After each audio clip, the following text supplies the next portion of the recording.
그 사람이 어떤 사람인가?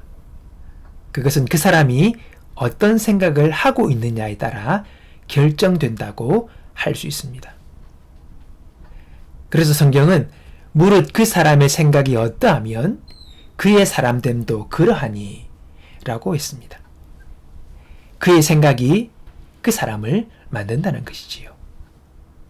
그러므로 어떤 생각을 하며 살아가느냐가 너무나도 중요합니다. 생각은 세 가지 생각이 있습니다.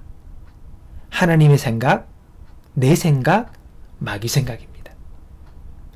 어떤 생각을 가지고 사느냐에 따라 전혀 다른 인생을 살게 되지요. 먼저 마귀의 생각입니다. 사람이지만 마귀의 생각을 받아들이면 마귀의 일을 합니다.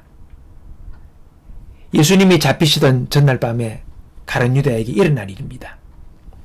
마귀가 벌써 시몬의 아들 가룟 유다의 마음에 예수를 팔려는 생각을 넣었더니 마귀의 생각을 받아들인 가룟 유다는 예수님을 은삼십에 팔아버립니다. 그로 인해 예수님은 십자가에 못 박혀 돌아가십니다. 그 모든 상황을 지켜본 가룟 유다는 자기의 행동을 후회하고 죽음으로 일생을 마치죠. 마귀의 생각을 따랐던 사람의 결말입니다. 둘째는 사람의 생각입니다. 성경의 사사기는 악순환의 반복을 기록합니다. 범죄를 하고 그로 인해 고통을 겪고 하나님의 도움을 구하고 하나님이 사사를 보내 그들을 건지시고 평화의 시간을 보내다가 다시 또 죄를 짓고 그리고 또 고난의 일을 겪습니다. 이렇게 반복해서 돌아가는 것이 바로 사사기의 일입니다.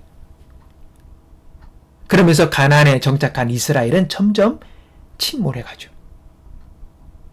사사기의 가장 마지막 절에 그때의 이스라엘의 사람들에게는 왕이 없었습니다.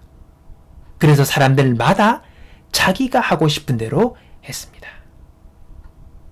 자기 생각대로 하고 싶은 대로 살았던 이스라엘 백성의 모습이 바로 사사기의 기록입니다. 쳇바퀴 도듯 슬픔과 고난이 반복되는 역사가 사사기의 이야기입니다. 그들은 자기가 인도할 왕이 없었습니다. 이스라엘 백성들은 왕이 없었습니다. 그래서 그렇게 됐죠. 우리에게도 왕이 필요합니다. 우리 인생을 이끌어 주실 예수 그리스도가 필요한 것이지요. 셋째는 하나님의 생각입니다. 하나님의 생각은 진리입니다. 하나님의 생각은 우리에게 생명과 구원을 줍니다. 하나님의 생각이 육신을 입고 오셨습니다. 바로 그분이 예수 그리스도이십니다. 예수님은 우리를 구원하고 우리를 자유하게 하시는 분입니다. 그분은 우리의 삶을 풍성하게 만드시는 분입니다. 우리가 예수님을 마음에 영접하고 기도와 말씀으로 살게 되면 우리의 삶을 해석하는 힘이 생기게 됩니다. 예를 들어 이런 거예요. 믿음으로 살고자 합니다. 그리고 기도하며 살고자 합니다. 신앙으로 살고자 하죠. 그런데도 자신의 삶에 고난이 사라지지 않는 겁니다. 그러면 이런 생각이 들죠. 아, 내게 유익한가 보다. 그래서 없어지게 해달라고, 사라지게 해달라고 하지 않습니다. 오히려 그 고난을 정면으로 돌파하자는 생각을 하게 됩니다. 이 고난을 이기라는 뜻으로 그가 해석하는 거죠. 아, 내가 이것을 통해 배울 것이 있구나. 하나님 이것을 통해서 나를 연단시키시는구나. 그래서 도망가지 않고 피하지 않습니다. 정면으로 부딪혀 여러분 돌파하는 것이지요. 이것이 바울의 해석입니다. 육체의 가시로 그는 3번이나 기도했습니다. 그러나 그것이 떠나지 않습니다. 그가 받은 계시가 너무나도 크기에 그는 교만하기 쉬웠던 것이지요. 그래서 그는 주신 것이 많아서 교만하지 않도록 하시는구나. 그래서 그리스도의 능력이 내게 머물게 하려는구나. 그럼 오히려 나는 약함을 자랑해야지. 사도 바울은 이렇게 자신의 그 삶을 해석합니다. 가시로 인해 그는 이후로 절망하지 않습니다. 가시가 있었지만 그가 사명을 다하기까지 가시가 그를 결코 막지 못했습니다. 그는 할 일 다 했습니다. 여러분, 우리가 하나님의 생각과 그분의 뜻을 알고 오늘 내게 주어진 삶을 해석하며 살아가는 그 비결이 무엇입니까? 그것은 바로 하나님을 가까이 하는 것입니다. 친한 친구와 가까이 하면 그의 눈빛만 봐도 무슨 생각을 하는지 알 수가 있습니다. 하나님의 뜻을 분별하는 비결, 그것은 기도와 말씀으로 가까이 하는 방법밖에 없습니다.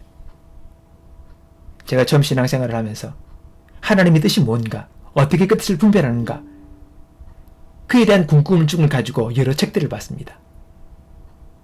그러나 하나님의 뜻을 분별하는 나 개인을 향한, 내 삶을 향한 원리가 없습니다. 법칙이 없습니다. 한 가지, 그분을 가까이 하라는 것입니다.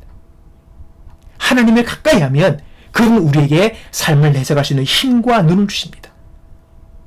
그리고 그것을 이겨나갈 수 있는 분별력과 능력을 주셔서 우리로 하여금 승리의 삶을 살도록 그분이 이끄시는 것이지.